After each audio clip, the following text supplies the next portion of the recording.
Action.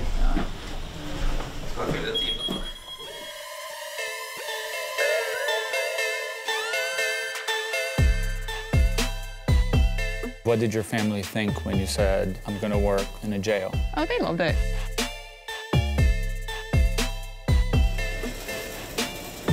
They can sit here and have barbecue. Barbecue. Barbecue in prison. What do you think about that?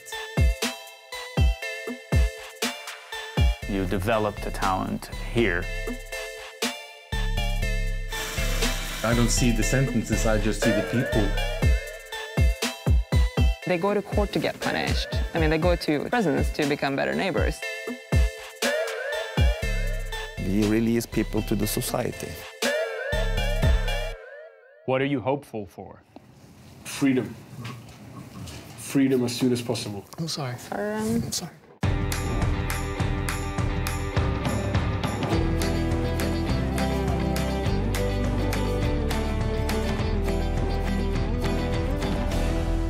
No, never.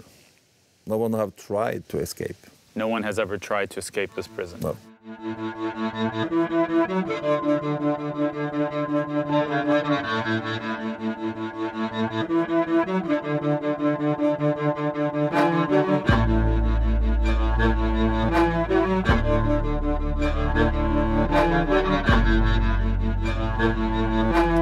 O debate atrelado ao sistema penitenciário sempre foi complexo.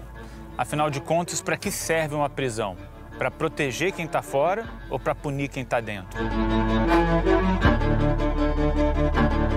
Diferentes culturas veem essa questão de maneiras distintas. Os Estados Unidos, por exemplo, tem 4% da população global e 25%, ou seja, 1/4 da comunidade carcerária.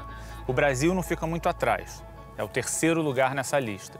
Por essas e por outras, eu vim até um país que enxerga toda essa questão de maneira completamente diferente. Eu estou na Noruega para entender como eles conseguiram trocar o conceito de punição pela ideia de reabilitação.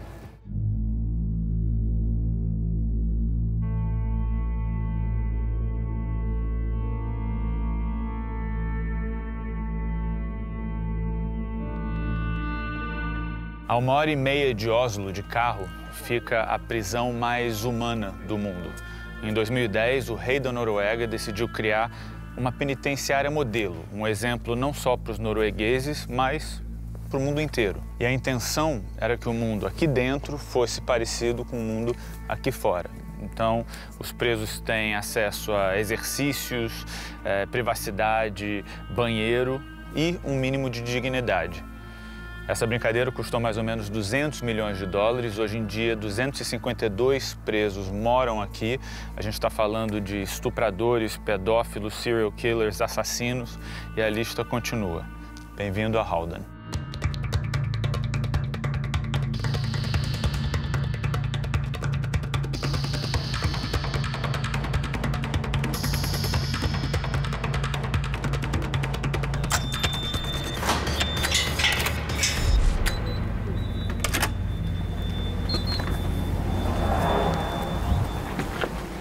Parece uma penitenciária até você passar desse muro. Esse lugar podia ser um hotel, podia ser uma fábrica de alguma coisa. Antes deles abrirem Halden, o Departamento de Justiça da Noruega financiou, promoveu um concurso. Centenas de arquitetos tentaram ser escolhidos, se inscreveram no concurso e um norueguês acabou sendo responsável por toda a arquitetura desse lugar, desde o lobby até as celas, até as áreas comuns, e eles estão sempre construindo alguma coisa nova. Há pouco tempo eles decidiram construir uma área de exercício onde os presos vão poder correr. E muita gente acha que isso é conforto demais para alguém que está preso, mas sempre a mesma questão vem à tona. A pessoa está sendo punida ou ela está sendo reabilitada aqui dentro? Vamos ver.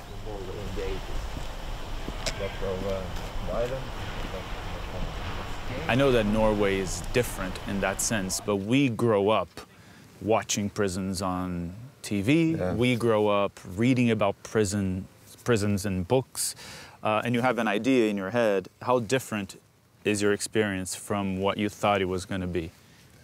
When I started in the 80s, it was like that also in Norway.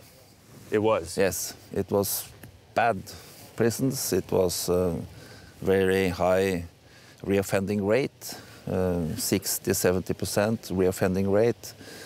It was a lot of violence. It was 60 to 70% of the inmates that used to leave. Yeah, they came back. Came back to prison. So what's that rate nowadays here in Norway? 25.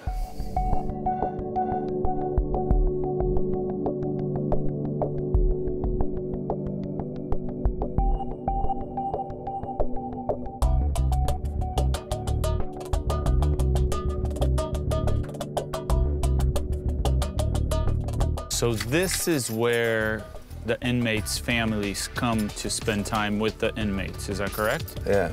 Do inmates reserve this house whenever there's a visitation? How does this work? You have to, of course, behave, be a good inmate. Okay, so this is a reward. Yeah, I will say so.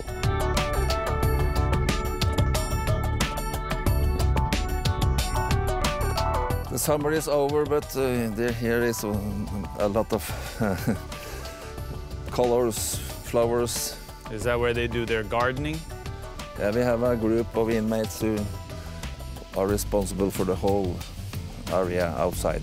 They can sit here and have barbecue. Barbecue. Okay. Barbecue in prison. What do you think about that? Yeah.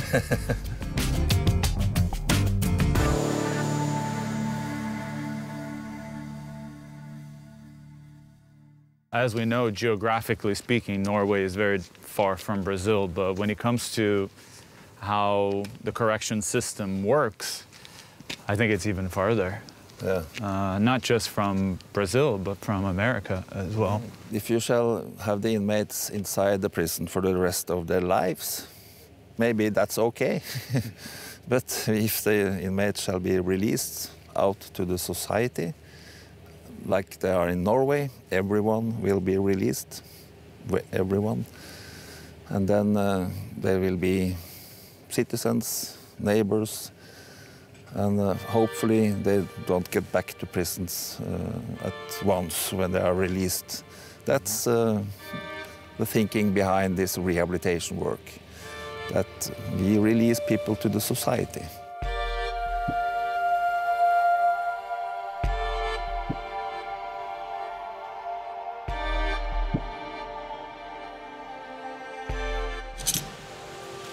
Hi. Hi. Nice to meet you. Yeah, same. What brought you here? I learned we don't know yet, but I'm like I killed someone. But I have my case come one more time up now. Maybe it's self-defense. But first time I like this overlap kill. I like this sitting for murder. Yeah. How long have you been here, Kuala? And now I've been here in 1 year now. 1 year? Yeah. When did you know how to fix cars before? A little bit. Many things you can learn, new things. Fixing, and time goes really quick. If you just sit in a trevare, it's boring.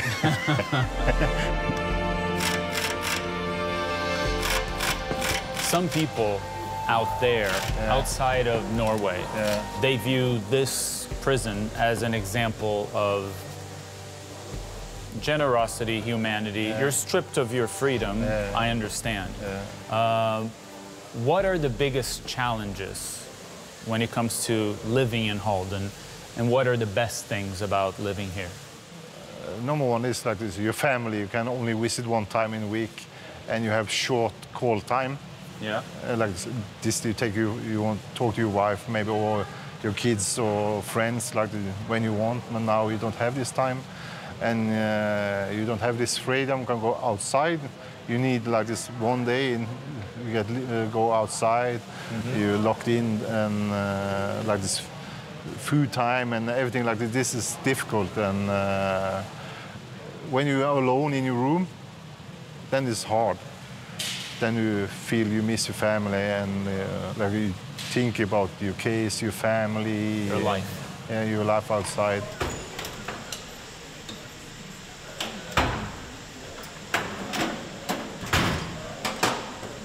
In this prison we have small units, only 10 inmates in each unit.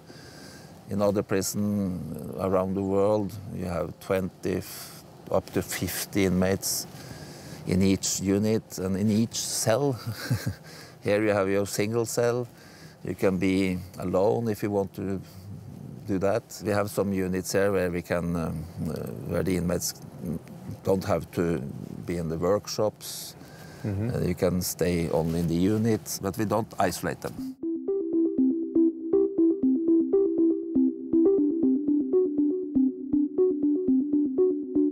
So this is my home. Excuse me. Well, you have a nice view, a nicer view than I have. Really? Is that so? Yeah. That is so. Well, it's just a rental. I'm gonna have to leave it sometime. I'm sure you'll be happy to leave. First, I have a radio and a water boiler. I have my bed. This is a TV with, we have this DVD player, and we're very lucky that we have this, and the library helps us getting... Movies? Yeah, movies and books and everything, yeah. Oh, nice. Yes, it's very nice. This is my closet, and we have a refrigerator. Very happy for that. Wow. With my carrots, trying to lose some weight. You look great. Yeah, thanks.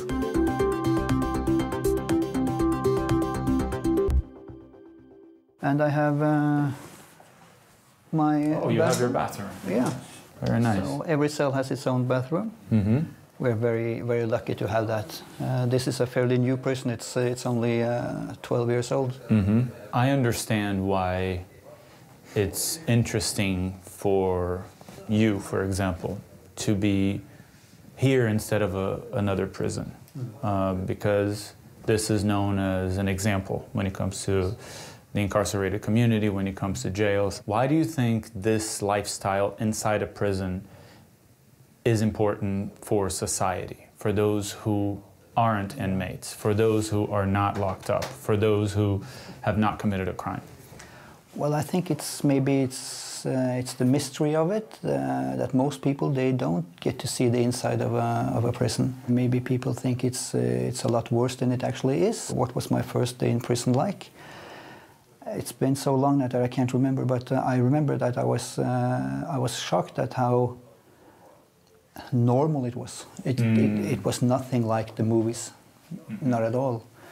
I remember people taking good care of me. I was in my early 20s, and I came in, and the older guys, they asked me, "Is this your first time?" Yeah, and they knew all about this, about the first time. So okay, you don't have anything, you don't have money, you don't have food here. Take some food, call home, do your stuff. Come on and play cards with us. We can go to the gym together. You know, go to school, make something out of the time. They open the door at 8 o'clock. Okay. And we have then half an hour before to fix breakfast and everything, and then we have to go to work. Or if you don't have work, then you're being locked in. You decide if you're going to be a part of a workshop, if you're going to work or not. And if you're not working, can you leave your room? Can you walk around, normally or you stay no. here? Normally, no. So I'm going to just say no to that, because there are some situations that you're allowed outside if you have something to do. But normally you're locked up all day, and this is normally it's my choice, because if you want work, then they got work for you. So, and it's a choice that you do day by day, or is it something you commit? No. Well, if you're being offered a place to work during the day and you never use it, then they say, well, maybe someone else can use it. So it's you can't do whatever you want. Of course, this is still prison, even though it's a nice prison. It's still prison.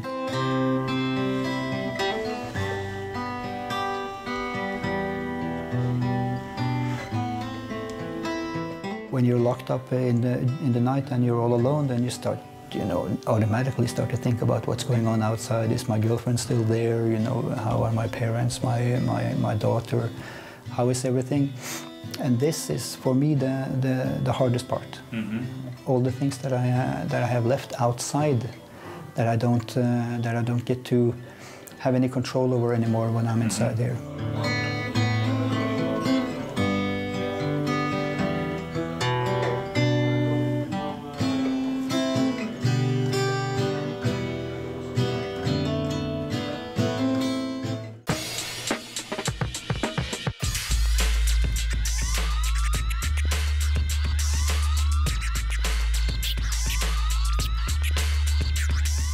Todos os países da Escandinávia têm um alto padrão de vida, mas a Noruega realmente é um caso à parte. Se a gente analisar, eles estão acima da grande maioria do mundo em relação à educação, igualdade de gênero, combate à violência. Para minha surpresa, até os anos 60, a Noruega era um país relativamente problemático comparado ao que a gente vê hoje. Em 1969, eles encontraram muito petróleo por aqui e criaram o Fundo Soberano de Investimento. Ou seja, hoje eles têm mais de $1 trilhão. Se eles fossem dividir esse dinheiro entre as mais ou menos 5 milhões de pessoas que vivem aqui na Noruega, todo norueguês seria milionário.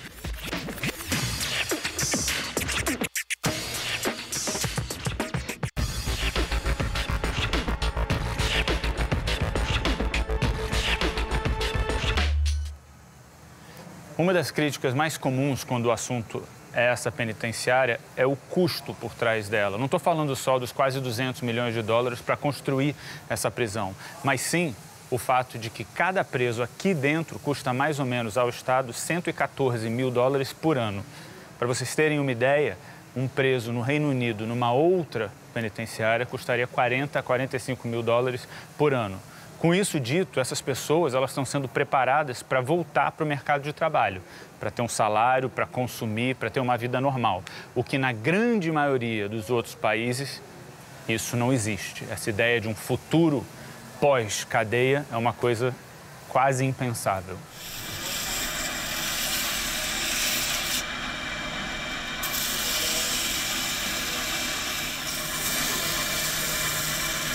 This is for kids? Yes. If you see the big one who is out there, Yeah. For adults, you see also with the roof, and we make this. Wow. Did you know how to do this before you got to Halden? No. No? You learned all here? Yeah. Wow. Here I'm gonna stay maybe 1.5 years. Okay. But at least you learned something, right? Oh yes, I made this since before Christmas. I think I made about 70, 80. Wow. And I take off this when I put it in a small bag there. It's really, really nice. Yeah. You did everything? Yeah. And I'm gonna paint it, but I'm gonna do it when I come home. I like that. Picture of an old Harley, and I try to make the same color. Do you ride a motorcycle at home? Yes, but I don't have anyone now. Okay. I'm gonna buy one when I come out. Very nice. Thank you. Yeah, you're welcome. Best of luck.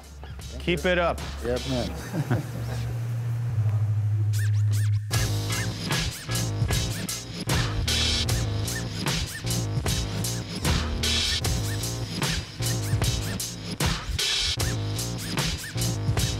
Do you see the difference between someone who is a victim of their environment, who had no opportunities, had no education, came from a dysfunctional family, and therefore became a criminal, and someone who basically is born bad? Have you seen both of them? Yes, I have seen a lot of persons who don't have had a good background. They dropped out of school very early, had violent parents, so on, and end up in prisons. But I also see persons like that have been good people. Oh, I see. Yeah, so we focus on, we have a very good school here. We give them education, we give them diplomas so they can get out and get some work. Can I try just a small piece? But like a little piece. I didn't know how to cook before I started. At all? I've seen, of course I knew a little bit. Your father have a restaurant? My father has a restaurant too. Cooking is in my DNA, kind of. man. So I enjoy it, actually. I wish I could say the same. I can only make eggs. That was me before.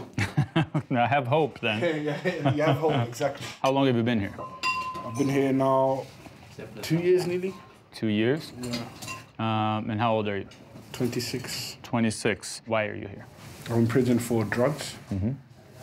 45 kilos of amphetamine. I got 9 years and 6 months. And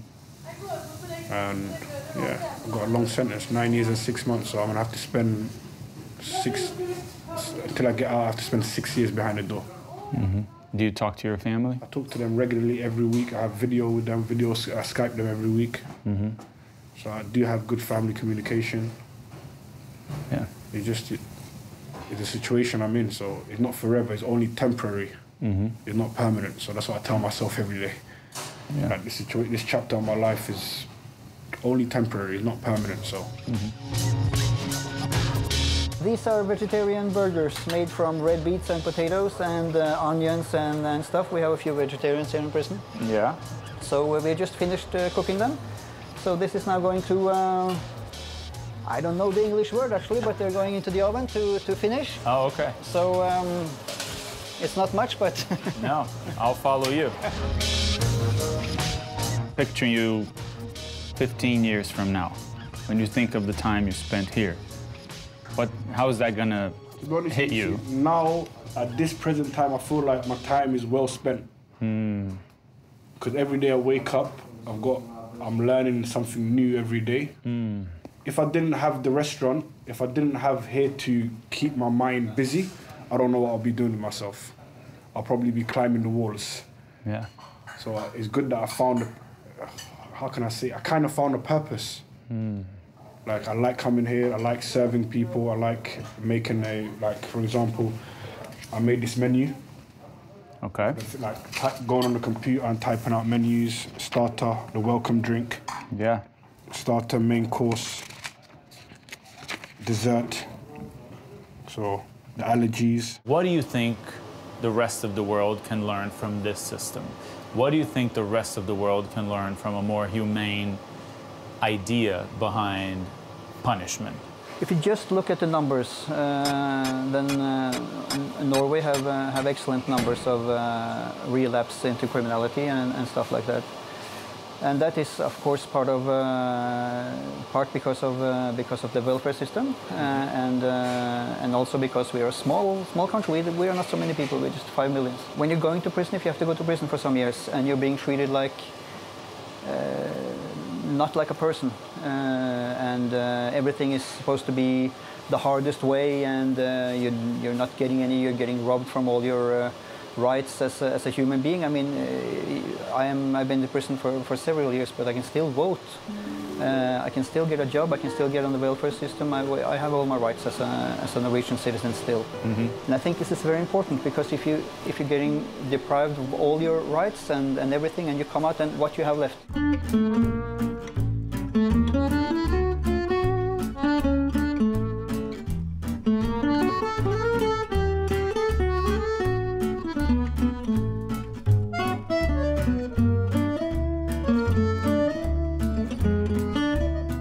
Before Halden, you already worked with art, you already enjoyed drawing, you knew you had a talent, or you found out here? No, I just found out here.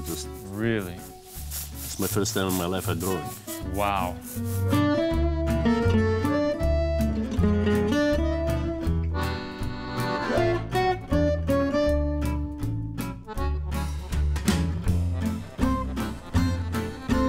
Do you think time goes by faster if you're dealing with art? Actually, when you're dealing with art, you don't think about time. Because when you're working with something you love, time for you is nothing.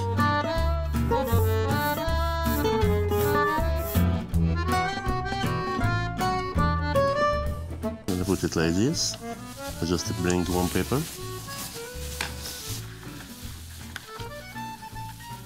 Take the carpet over. This is like old technique of printing and copying. What do you miss most from your time before Halden? What do you miss most from... My family. Yeah. Is there anything at all that once you're out there, you're gonna look back and say, I miss this or that from... Just going to change your life for better and be a good person. Choose your people you're hanging with. Wow, that is amazing. And it's also depend of the color. If we put heavy color, it will be so dark. If you put less color, it will look like unique. I look at you and you got here and you didn't know how to do this. So in a way, you grew a talent. You developed a talent here. Do you feel the emotional growth as well, or no? Is there anything, is there a way? In the beginning, no. But now? But after some time, you're getting yes. You feel you can do something better. You think you can leave a better man than you arrived? Of course. People don't realize the talent that is quite often in between those walls. They look at those walls and it's almost like a different world. It's invisible. But like coming here and meeting you and seeing what you're doing and learning and developing, and to me, it humanizes this place. Does that make sense? It makes it human. Like you're a man with... It's the beginning when you're coming here, you're feeling like tired because it's a different life, different low of level. Outside, you have your freedom, you wake up as you want, you go to meet your friend anytime you want, you can drink beer, you can do whatever. But when you're getting here, you're getting to learn boundaries like you've been in army. You need to learn ABCD to be a good person. That's why we are here.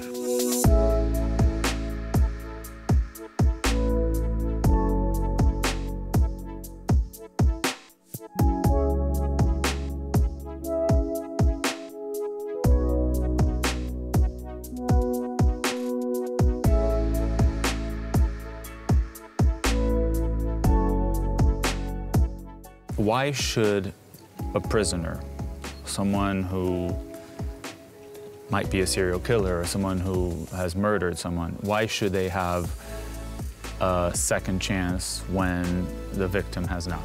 Are you a mass killer? Maybe you shall stay in for life. Yeah, we have one mass killer in Norway. Yes. Yes, and I don't think he will be released. I don't know, but I'm not sure.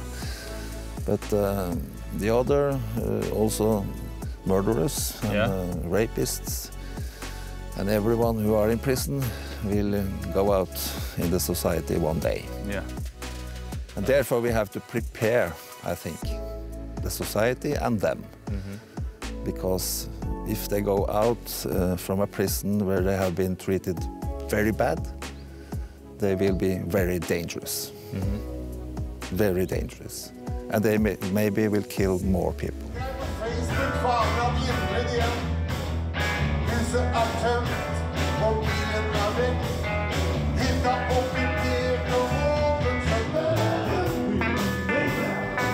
But you learn that these are not so very different from other people. But they have a little bad start sometimes.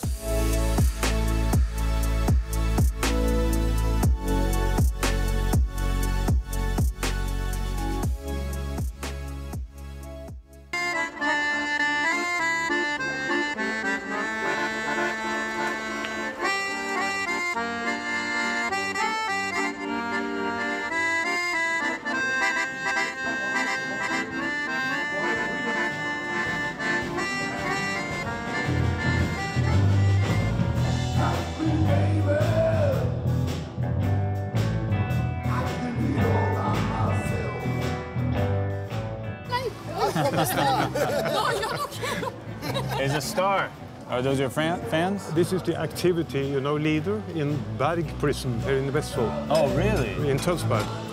And now she come with a bunch of inmates. We have been helping with the rigging and all things, and now they come to listen to Guilty as Hell playing the concert. So they're inmates? Yes.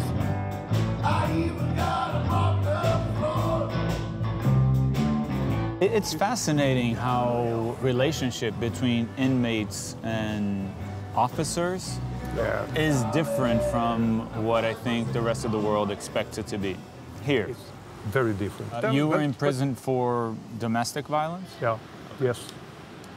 Sorry to say. You know, one thing is for you to come out of prison and get a job and continue your life in spite of that experience. That's what happens in most countries, unfortunately.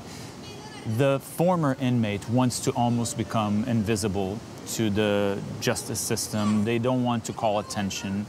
You guys are on a stage every night. People are applauding you. They're leaving their homes to watch you. Have you ever encountered a group of people that felt negatively towards, you know, people that were in a jail for a while? Yeah, sometimes, but that's very rare. Yeah. I think people like this when they say, you know, the name Guilty as Hell, the band. It's because we say, okay, we have done something that is not totally unacceptable, you know? And we got a sentence, and now we're doing our time. But you see, from Guilty as Hell, okay, cut the crap, we are not innocent, we are guilty. But now we play music and do something else. Take it or leave it. When I say it's better that people play in a blues band than robbing banks, you know? So people say, yes, it's okay. The music is not because these people are going to be rock and roll stars, but they use the music as a, you know, to get on with their life. Find a job, get a place to live.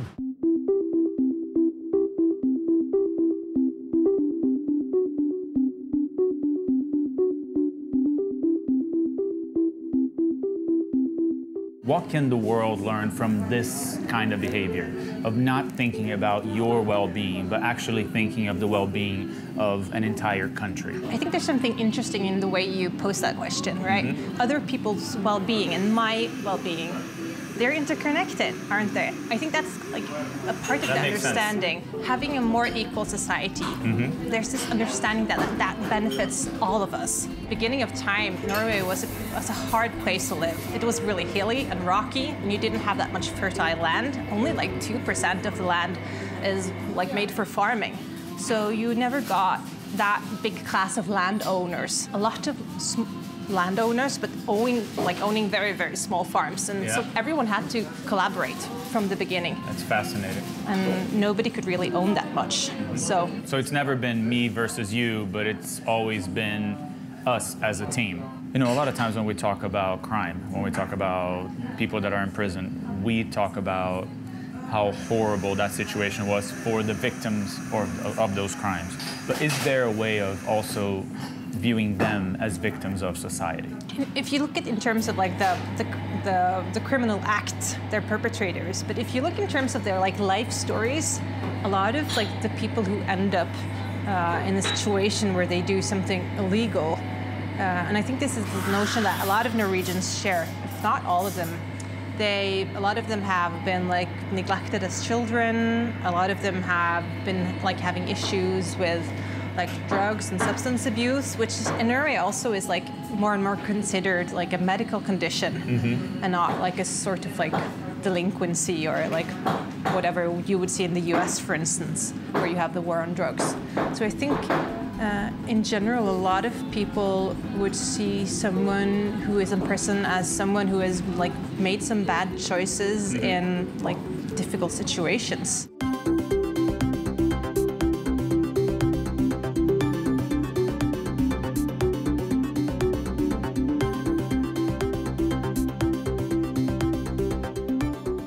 Quando a penitenciária foi aberta, eles escolheram a dedo 12 artistas para trazerem um pouco de arte para um lugar como esse. Você associa sempre uma cadeia a um lugar frio, sem oportunidades, eles tentam ser o oposto.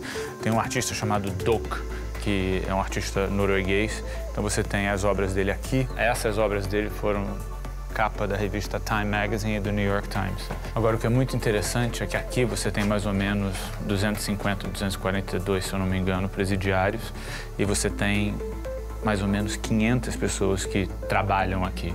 Os guardas, eles não são armados, então esse é um lugar sem armas, mas você tem milhares de câmeras. Então eles estão sempre sendo monitorados, independente de onde eles estejam.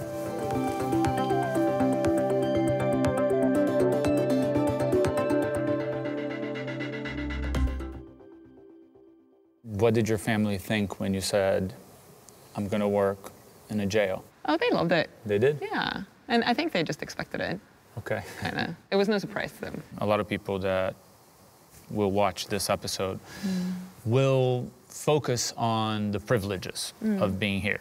You can learn how to cook, you can learn how to draw, you can have, you know, I don't want to say nights off, but celebrate Christmas, if you will, with your fellow inmates. What are some of the unforgettable resemblances of the fact that you are arrested, the fact that you are in prison? Like, what would you say to those people that think that, you know, someone committed a crime, someone murdered someone else, someone took someone's life, and now they're here in what some folks would call a resort? What would you say to that? Right. So we take away their freedom. That's what we do. And that's not easy for anyone to deal with. We take away a lot of their freedom, a lot of their autonomy, and that is all we do. We're not out. I mean, they go to court to get punished. I mean, they go to prisons to become better neighbors. I want to work in a system where we can give people second chances. Not everybody wants it or, you know, uses that second chance, maybe the third or fourth, but I want to be able to provide them with the tools that they need to become a better person, better citizen, better dad, better neighbor, and better employee when they get out. And we don't do that by locking them into a cell and punish them like animals. When that door closes at the end of the night, it doesn't matter if you have tiles on the floor or if you have a flat screen TV on the wall. It doesn't really matter. The door's locked. I wonder if you have a couple of moments, for the good and for the bad, that were especially emotional for you. Couldn't help but stepping out of the role of the correctional officer and were just emotional as a person, the woman you are. I met a very young kid once. He was 18, and he was 11 when his mother started providing him with heroin. So he had no chance in life, like from the beginning. He was so helpless, and he knew he didn't have a chance, and I knew he didn't have a chance. We did everything we could. But at the end of the day, when we released him, I walked him to the gate, I knew it wasn't gonna work out. And I spent a lot of time with him, but I knew it wasn't gonna work. And it took 3 weeks, and then he died from an overdose. And and this is, I don't know, it's many years ago, but I still can't talk about it without, you know, almost crying. Because I wish, I mean, I was young. I think I did everything I could. I think we as a prison did everything I could. But you know, you always wonder if you could have done more.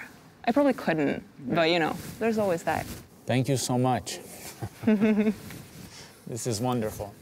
It really is. I hope you're proud. You should be. I am. Not satisfied, but proud. Okay. Yeah. That's a good saying. It is a good saying.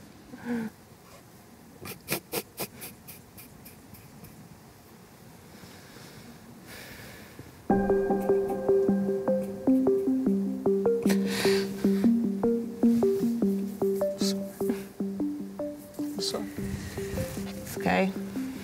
I'm sorry. Sorry.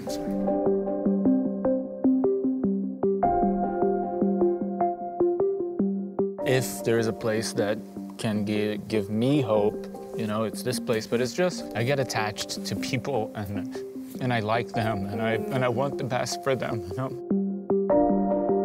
Try to, sometimes I joke about we have 2 gates to go through when we're leaving this place. And when they open the first gate, then you have forgotten half of it, and they open the second, then you've forgotten everything. What are you hopeful for? Freedom. Freedom as soon as possible. That's what I'm hopeful for. I want to get the hell out of here and start my road to recovery and live a better lifestyle.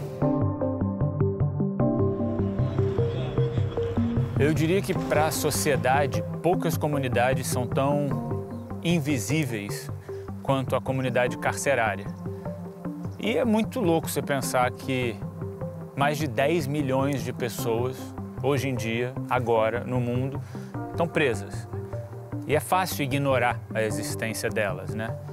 Quando a gente fala dos Estados Unidos, a gente está falando de quase 3 milhões de pessoas invisíveis, esquecidas. Well, when you get out of here, you can make some money as an artist. All possible. É fácil a gente viver a nossa vida e ignorar problemas que não são nossos. Mas eu não sei se é a melhor maneira de fazer parte de uma sociedade, de enxergar um futuro melhor, né? Porque, no final das contas, a gente não está aqui só pra gente. What do people say out there when you tell them that you work at Halden?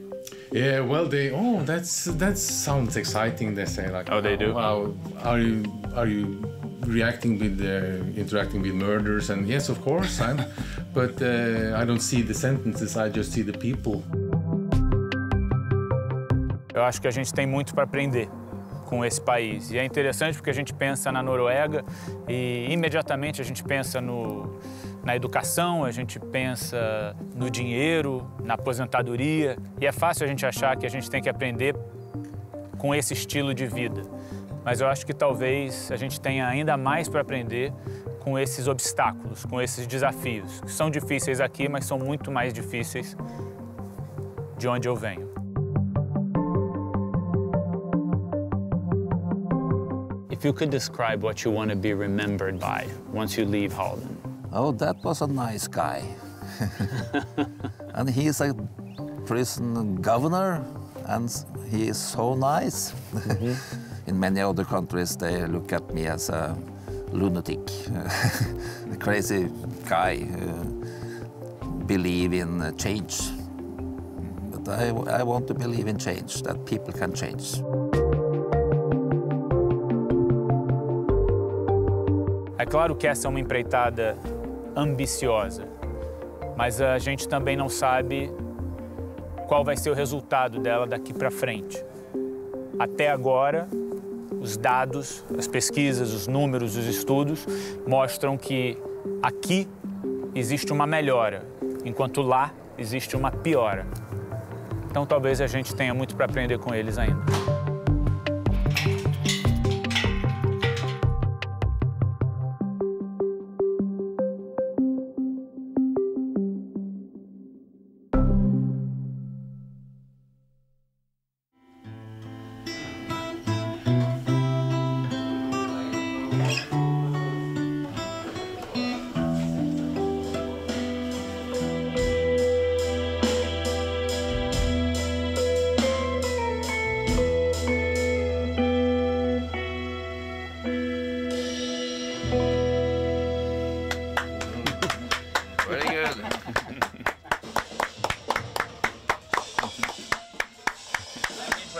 Well done. And the police is coming.